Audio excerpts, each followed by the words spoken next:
Novamente com o panorama bíblico do Novo Testamento, carta de Tiago aos irmãos em Cristo.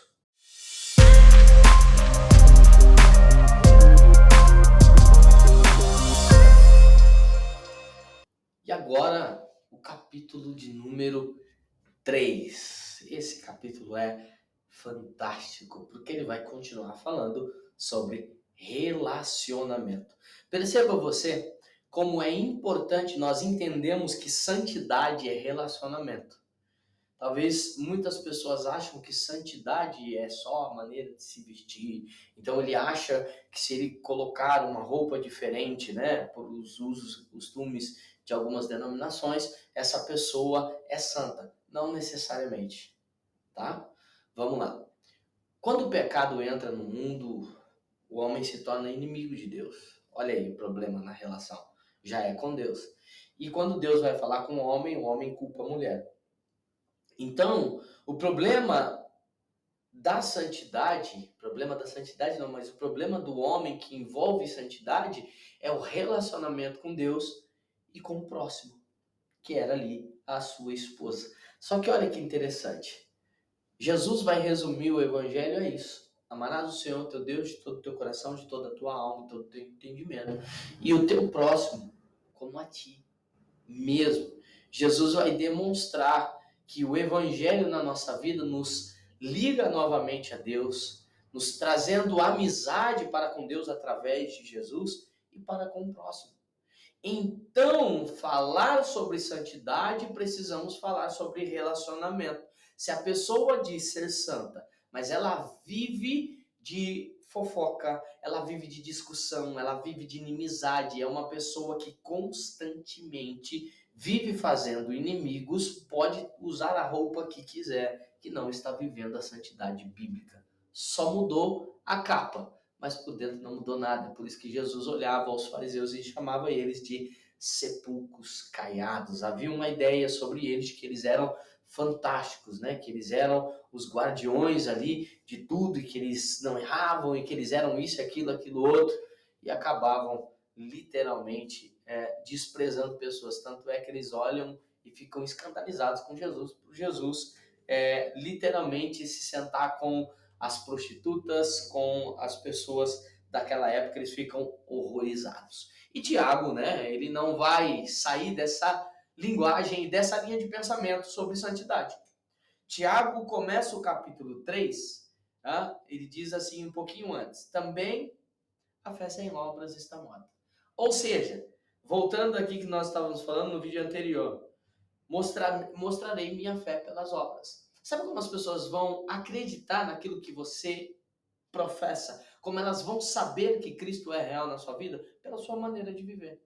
A sua maneira de se relacionar. E ele começa agora o capítulo 3. Olha que coisa interessante. Ele chama os irmãos e fala assim, meus irmãos, não sejam muitos de vocês mestres, pois vocês sabem que nós, os que ensinamos, seremos julgados com maior rigor. Todos tropeçamos de muitas maneiras. Se alguém não tropeça no falar, tal homem é perfeito, sendo capaz de dominar todo o seu corpo.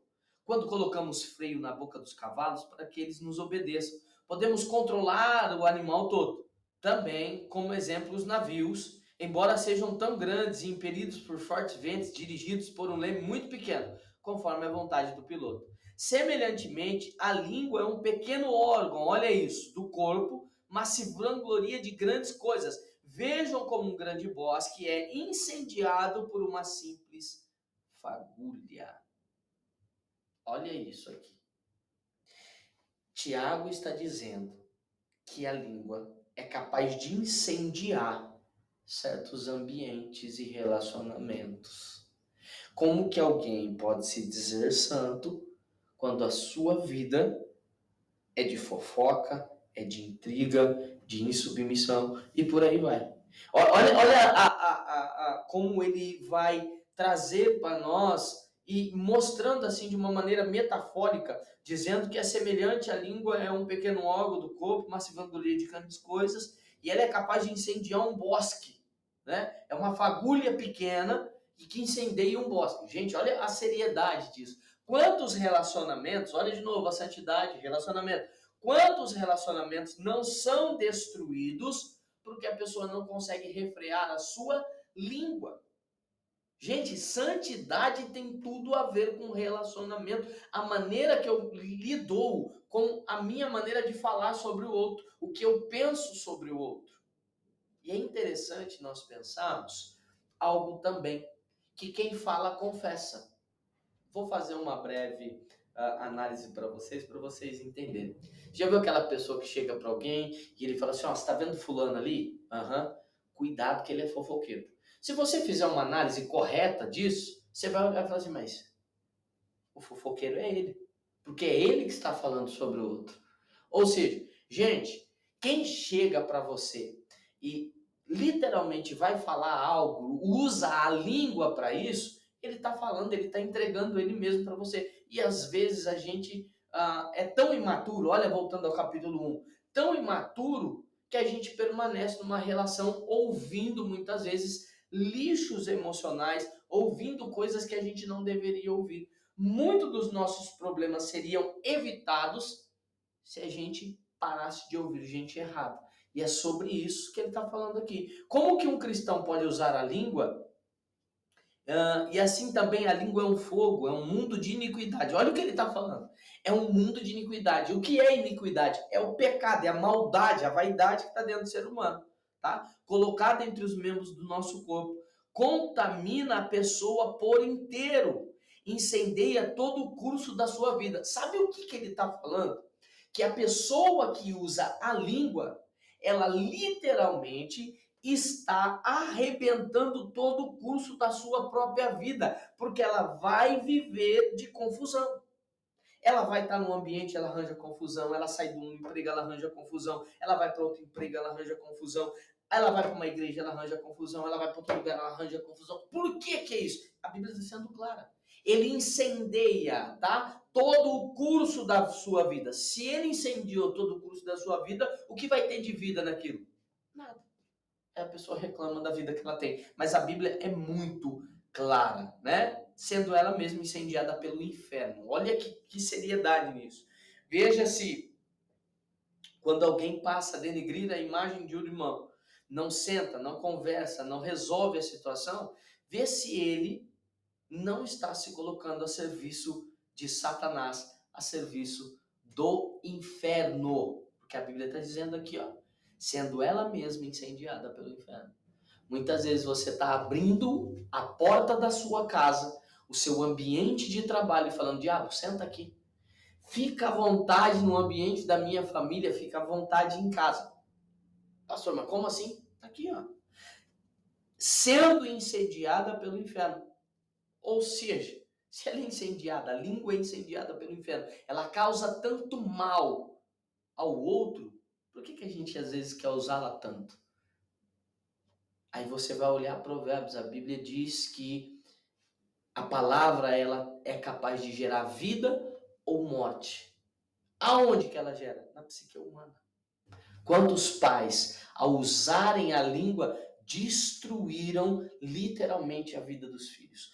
Quantos pais não adoeceram os seus filhos nas suas emoções por palavras que não condizem com a verdade, sendo eles dizendo ser servos do Senhor Jesus?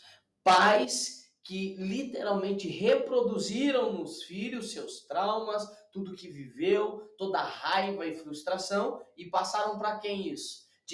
Para quem eles jogaram isso através da língua? Nos filhos. Gente, olha a seriedade de entendermos santidade, maturidade à luz das Escrituras. A língua, porém, ninguém consegue domar. É um animal incontrolável, cheio de veneno mortífero. Olha a seriedade. Com a língua bendizemos o Senhor e Pai. E com ela amaldiçoamos os homens feitos à semelhança de Deus. Da mesma boca procedem bênção e maldição. Meus irmãos, não pode ser assim. Acaso pode sair água doce e amarga da mesma fonte? Meus irmãos, uma figueira não pode produzir azeitonas ou uma videira figos. Da mesma forma, uma fonte de água salgada não pode produzir água doce. Se você diz que é de Deus e que literalmente você ama a Deus e que você está debaixo da bênção de Deus, o porquê de você usar tantas palavras para denigrir quem está próximo de você, para destruir quem está próximo de você, para acabar com relacionamentos e famílias. Mas ele não para por aí. Ele vai falar agora sobre os dois tipos de sabedoria. Quem é sábio e tem entendimento entre vocês? É uma pergunta. Que o demonstre por seu bom procedimento. Olá, ele está falando que a sabedoria também está ligada ao bom procedimento, mediante obras praticadas com a humildade que provém da sabedoria. Contudo, se vocês abrigam no coração inveja amarga e ambição egoísta, não se gloriem disso, nem neguem a verdade. Esse tipo de sabedoria não vem dos céus, mas é terreno, não é espiritual, mas é demoníaca. Ou seja, você está vendo aqui ó, o egoísmo, a ambição do ser humano, essa vaidade que ele já falou lá no começo. Ele fala que é demoníaca. Olha a seriedade de nós entendemos a palavra de Deus. O versículo 16, pois onde há inveja e ambição egoísta, aí há confusão e toda espécie de males. Gente, teve confusão. O negócio está pegando. Você pode ter certeza que tem inveja ali. Tem alguma coisa. As pessoas vão usar todos os mecanismos para se defender, falar, não, a culpa é do outro, né? Como fez Adão, como fez Eva, sempre culpar alguém para não assumir a responsabilidade, para que haja transformação. E às vezes a gente vive assim.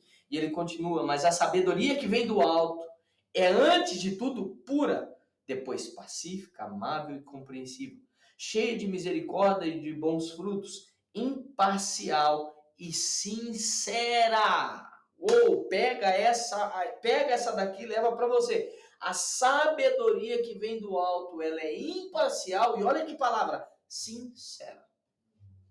Alguém chega para você e fala do fulano, mas não é capaz de chamar essa pessoa e ser sincera com ela e se resolver, essa pessoa é diabólica, ela é demoníaca. Olha o que a palavra de Deus está dizendo aqui. O seu coração está cheio de inveja, de ambição egoísta. Essa ambição egoísta é a mesma apresentada por Adão lá no Éden.